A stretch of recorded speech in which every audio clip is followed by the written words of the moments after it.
If I had some different kicks on, I'll stop right here and flirting. We got a flirt pole and a spring back there. But I got on I got on LeBrons and Michael Jordan. I'm cross branding or whatever the fuck it's called, but you know what?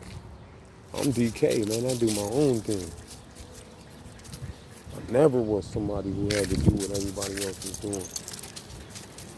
I always been a rebel. When everybody was fucking getting a red popsicle, man, give me a green one or something, man. I don't want the one everybody else gets. Even though I did like the red popsicle. I just was a rebel, man. Always, all my life. Come on.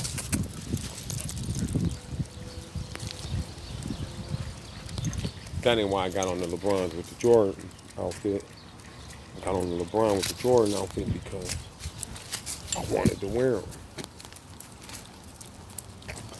Got some J's that match this perfectly. The puppy dog.